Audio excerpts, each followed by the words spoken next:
Howdy guys, Bookie Laura here. I'm having another go at this statistically minded version of a wrap-up. Last time I had a lot of sound problems. I still think I sound the breath isn't quite right, but hopefully the volume problem is better. That is my main aim for this time. So we'll see how we get on anyway. Apologies, it is a work in progress, hopefully getting better every time. So I want to take you through the books that I read this month. Altogether I read 9 books in the month of March, which is quite a miracle to put it bluntly. And in terms of pages, that was 2,577. Now I had a look to compare this to last month. Last month I read 1,899, so that is a huge improvement. So I was really pleased with that. Both of these statistics in terms of number of books and number of pages were up on last month, so bonus all round. Then I want to take you through the books that I gave each number of stars to. So in terms of 5-star books, I read 1 this month, which was Nevermore by Jessica Townsend. I wish I could put into words exactly what it is that I love so much about this book, but I really haven't got a clue. I think it's just a completely absorbing world. And anyway, I'm determined not to talk too much about the books themselves. If you're interested, you can go and check out my reviews on each of them. So let's move on. In terms of 4-star books, I read quite a few. Percy Jackson and the Sea of Monsters, Knights of the Borrowed Dark, which I absolutely adore, and I keep thinking I should probably have given 5 stars too, but never mind. And A Witch Alone by James Nichol.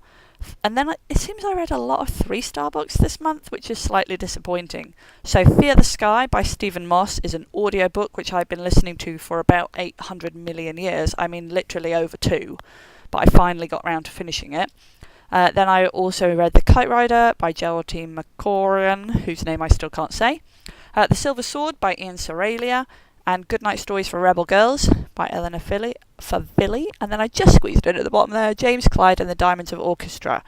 And that does make 1, 2, 3, 4, 5, 6, 7, 8, 9 books. It does make 9 books. Well, that's good news.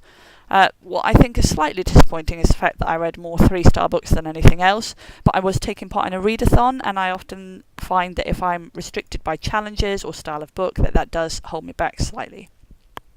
So after that, I decided to look at the sort of age brackets of the books that I've been reading. Unsurprisingly, the majority of them were children's books this month. That's because I was taking part in middle grade March, and obviously a lot of the books I was going to read were going to fit in that category. But I did read or listen to the adult audiobook, so I included that as well.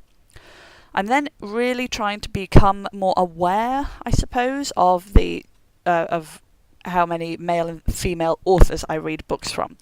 On the whole, it's still male heavy, which I think it was last month as well, but the females are creeping up. Interestingly, so far in April, I'm a couple of days into April, and they've been all female authors so far. So hopefully it's something I can just become more aware of to try and improve, get it more even, I suppose.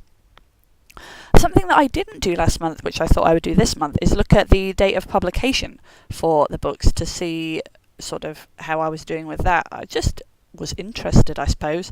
So I split them up into 3 groups because I knew that would give me enough breadth. It would be interesting to divide them up further, but I think then they'd all be in their own categories, so that would tell me nothing. So basically, most of the books that I've read this month are newer books from 2010 onwards. But I was really pleased to get in, one of them was a classic, it was 1950 something, and 2 slightly older books. What I was really pleased about was that one of those books in the 2010 plus category is a brand new book. It was out in 2018. One of my goals at the start of this year was to be more aware of new books, so I was really pleased about that. This, as I say, is a new style of wrap-up that I'm developing slowly. It's not perfect, it's not wonderful, but I'm just having a go at it. I know exactly what I want. Well, I don't know exactly what I want. I feel like this is what I want. I want to talk about stats and not about individual books and plots and stuff like that. But I'm still toying around with getting the animation's not the right word, but getting the images right and deciding which stats I want to talk about. So I'm still playing around with it. If there's something you'd like to see me include, maybe you'd be interested to know length of book or something similar, something else that I'm not including, then let me know, because I am, I'm really enjoying this style of wrap up, but it's a lot more effort and for what I feel is a lot lower quality video. But anyway, Thanks for watching. Hopefully you're able to hear me a bit more easily this time.